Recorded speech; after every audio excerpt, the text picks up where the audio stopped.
What happens when a major studio takes an action star on shaky ground and pairs him with a loud sports celebrity? Out of that came a movie built around a secret prison island, a strange buddy setup, and a production that dealt with rewrites, studio interference, and a finished result that was seen by some as too cartoonish. So what really happened behind the scenes?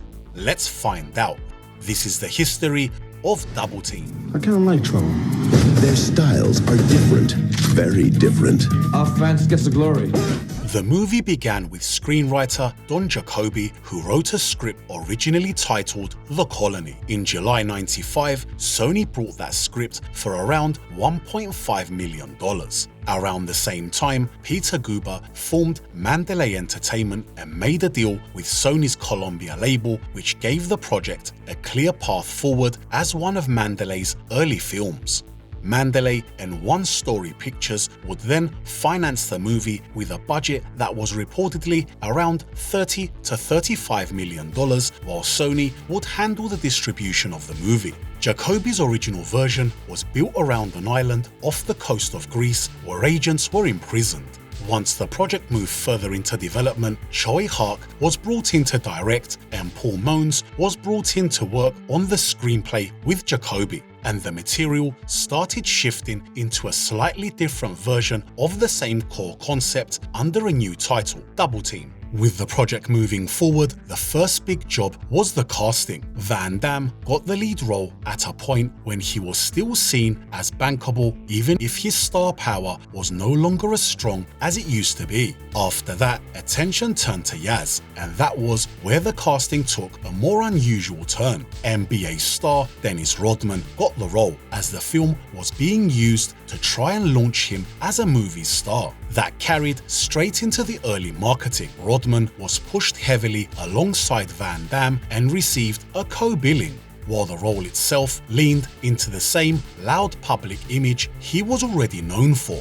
With Yaz in place, Mickey Rourke came in as Stavros, which gave the film a grittier name in the villain role. With the three main roles in place, the rest of the cast started coming together around them. Natasha Lindinger was cast as Catherine, Paul Freeman was cast as Goldsmith, and Valeria Cavalli came in as Dr. Maria Trifioli. With the cast in place, next piece was the music, and that came from Gary Chang. He composed the original score for the film, and before that, he already worked on movies like Death Warrant, The Perfect Weapon, and Under Siege. As the film came together, the music had to support the action side of the story and the more offbeat tone that the project had taken. Alongside Chang's score, the soundtrack included songs by Joey Schwartz, Liario Gianferrari, and Crystal Waters with Dennis Rodman.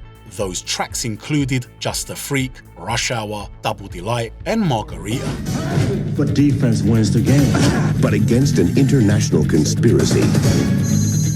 When Double Team opened in April '97, the first problem was the box office. It opened in number 5 in the United States and finished with about $11 million domestically against a budget of around $35 million.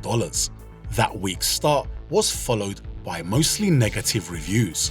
A lot of criticism went after the tone and the performances, with some reviewers treating the whole thing as a loud and messy film. Even so, the reaction was not completely one-sided. Roger Ebert called it preposterous but entertaining. The Los Angeles Times called it one of Van Damme's best, and the Austin Chronicle described it as absolute madness, but also pulse-pounding and often hilarious fun. The audience reaction wasn't much stronger than the critical response. For a lot of moviegoers, the movie looked like a loud, strange, overblown action flick that was easier to laugh at than take seriously. That mixed response didn't help the film recover, and the awards attention only made things look worse. Dennis Rodman won the Razzie Award for Worst New Star and Worst Supporting Actor. The film also picked up a Stinkers Bad Movie Award for Worst On-Screen Couple, but the behind-the-scenes production was as messy as its reception. Filming took place in Antwerp, Nice, and Rome, and one of the biggest pieces was the climactic fight that was meant to play as the Colosseum. In reality, those scenes were shot in and around the Arles Amphitheatre in southern France. The action side of the film was also being shaped by Sammo Hung, with both Rodman and Rourke going through a martial arts training regime to get in shape for their parts and prepare for their fight scenes. Sammo Hung's stunt work and Peter Powell's visuals gave the movie much of its Hong Kong-style energy, even if the production was being filtered through an American studio system. As the shoot went on, the set pieces kept getting bigger. The film used elaborate stunts, including the plane sequence and the giant minefield finale with live tigers. There was also the scene where Van Damme and Rodman skydive without parachutes into a giant inflatable ball, which was achieved with special effects and controlled inflatables. But the biggest problems were building around creative control. Tsui Hark later said the studio kept cutting into his vision. Scenes were cut or changed to satisfy the American producers, especially around comedy beats and pacing. Later accounts described the production as having too many cooks, with producers and other creatives all giving notes as the film was being made. There were also similar signs of that clash in tone. Dennis Rodman leaned into the absurd side of the movie, ad-libbing lines and joking between takes, while Van Damme, who was going through one of the darkest times of his life, was described as more serious and more protective of his action image. Once the film reached editing stage, more changes followed. Bill Pankow cut it with a fast MTV-style pace. The romantic subplot was reduced to keep the focus on the action, and producer Moshi Diamond reportedly pushed for edits that favored Rodman's marketing image. There were also claims that more martial arts fight scenes had been shot and then they were cut back as the film was being shaped. After its theatrical run, the movie moved onto home media. It was released on VHS and Laserdisc around 1999. Then Sony Pictures put it out on DVD in December 2004. That edition was quite a basic release with no major extras attached to it. Outside of the United States, the film had a bit more life on home video. Various DVD editions appeared in other regions, but most of them were just as light on the bonus material. The biggest upgrade came much later in June 2019 when 88 Films released a remastered Blu-ray. For fans who want to add the movie to their collection, I've added a link in the description below, and there should be a card popping up on screen to help you check it out. I'm the man, baby. They'll be at each other's side. Yes! Behind you! Oh! And Double Team never received a sequel or any spin-offs, and no real attempt was made to build anything further from it. The poor box office and the reaction at the time shut that down straight away, so Double Team ended up as a one-off project rather than starting anything bigger. At the same time, Dennis Rodman never really got the movie star launch the film had clearly been aiming for. After that, he did get his own movie, Simon Says, which a lot of people say is a sequel to Double Team, but that has never been officially confirmed. Simon Says, though, flopped at the box office and Rodman's movie career flatlined. Personally, I think Double Team is a really fun action movie. It's ridiculous, it's messy, and completely over the top, but that's the big part of why it works. The action is strong, the locations give it a bigger feel, and the strange mix of Van Damme, Rodman, and Mickey Rourke makes it hard to forget. And we're not done yet, because we're continuing with Van Damme's The Quest. It was long ago. on the run from the law. The project started at Epic Productions, a company co-founded by Moshi Diamond. From the start, Van Damme saw it as a farewell to the kind of martial arts movies that had made him famous. But he did not want to make Bloodsport again. He wanted to keep the secret tournament idea but build a much bigger film around it. Sheldon Lettish was asked to co-write, but he was busy and only contributed a few ideas. So he and Van Damme thought that Frank Dukes had some useful story material and brought him on and paired him with Ed Kamara, who had written the original draft for Dragon: The Bruce Lee Story. The project also changed titles more than once. Early versions went by names like The Big Fight and then to The New Dragon before settling on The Quest. There was also the question of who would direct the movie. Early on, Van Damme wanted Andrei Konchalovsky. He also asked Oliver Stone, but both of them declined. so that left Van Damme directing the movie himself. By 1994, after many rewrites, the basic structure was much closer to the finished film, but the writing credits kept on moving. Late in pre-production, the script was being credited to Quintano and Lettish, even though Lettish's involvement had been limited. By the time it was all finished, the screenplay credits went to Paul Mones and Stephen Klein, which was Quintano's pseudonym. With Van Damme already set as Chris Dubois, the casting came together in two stages. First came the main roles around Van Damme.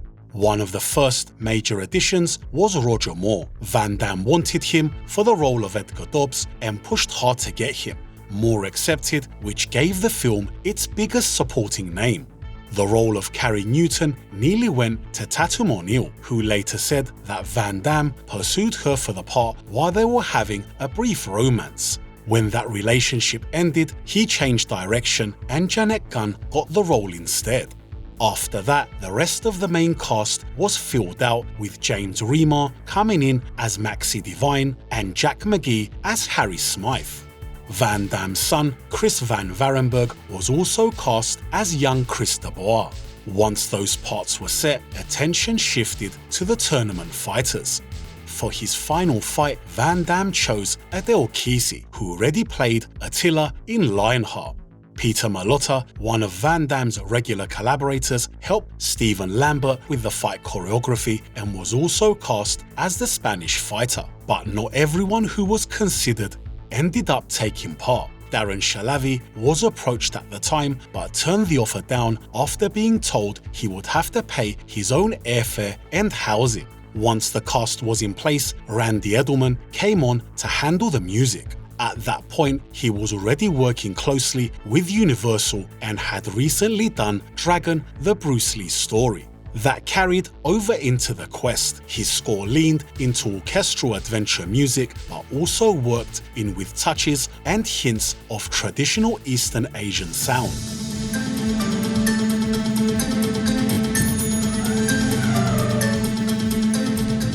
When The Quest reached cinemas in 1996, it got off to a decent start. In the US, it opened at #1 and made around $7 million on its first weekend.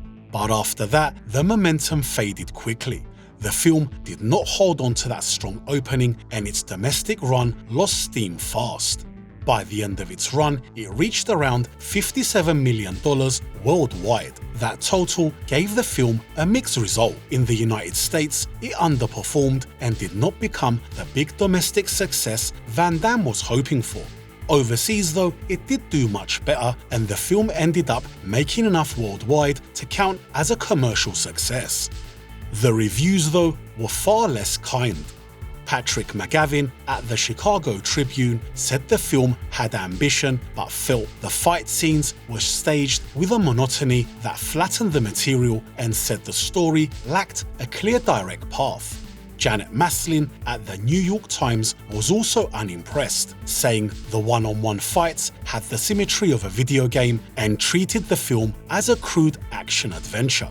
Some critics though were a bit more mixed. Mick LaSalle at the San Francisco Chronicle thought the first half was the strongest part and liked the early adventure feel. Then though, he lost interest once the tournament took over. Kevin Thomas at the Los Angeles Times was a bit more positive. He called it a strong directorial debut and praised its scale and style. Once the movie started filming, the real trouble started. The film was ambitious from the start, but the production never seemed to have the time, money, or control needed to support that ambition. The budget figures were never clear. The film was often described as a $30 million production, though some reports pushed that number to $35 or even $40 million. Van Damme later said that only $12 million actually went into the production. Filming began in early March 1995 and ran through mid-May in Thailand. The production later filmed the New York material in Canada over 4 days. Once the cameras were rolling, delays became a major problem. Roger Moore later said the production was badly organized, and Jack McGee said a lot of the holdups came from Van Damme arriving late on set. As the schedule started slipping, the pressure spread to the crew. First, they were pushed to work longer hours without extra pay. Then, when the production started running short of money, some of them were asked to keep working for free so filming could stay on track. But that didn't go well. The crew laughed at the idea and threatened to strike, and the money suddenly appeared. The mountain location also caused a lot of trouble. According to Roger Moore, he had to make a rough 1.5-hour journey from his accommodation to the set, and during one of those journeys, he locked his knee and ended up spending much of the shoot in a cast. And the tension didn't stop there. Moore and McGee both felt Van Damme was really out of his depth as a director. Moore kept his feelings mostly to himself while filming, and people on set said he stayed polite throughout the production. Later though, he made it clear how badly things had gone from his point of view.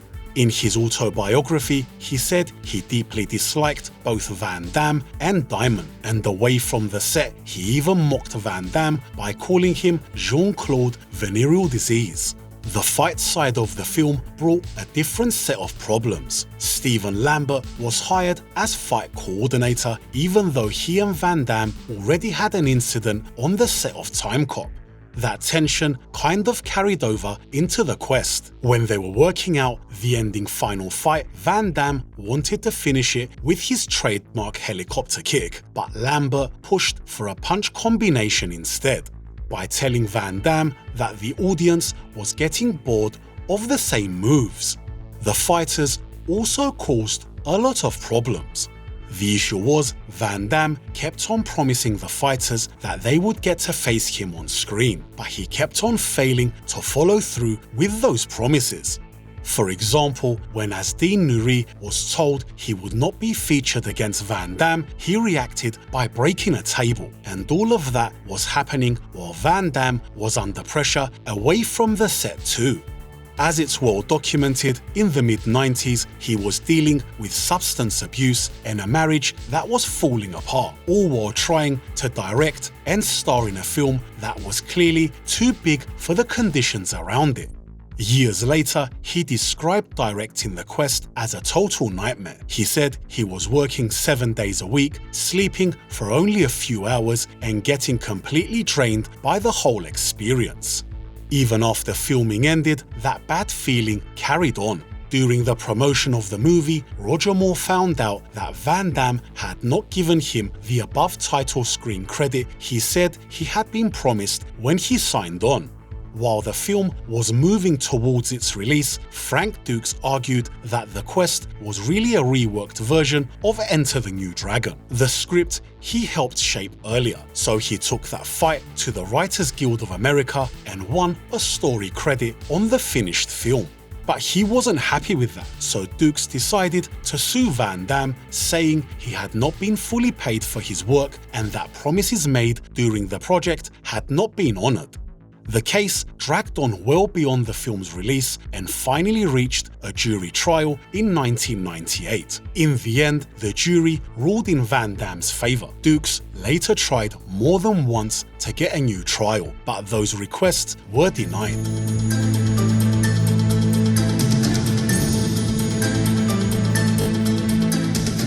After the theatrical run, The Quest moved on to home video in 1996 with VHS and Laserdisc releases. The film then reached DVD in 1998 and later made the jump to Blu-ray in 2012. For fans who want to add the movie to their collection, I've added a link in the description below, and there should also be a card popping up on screen to help you check it out.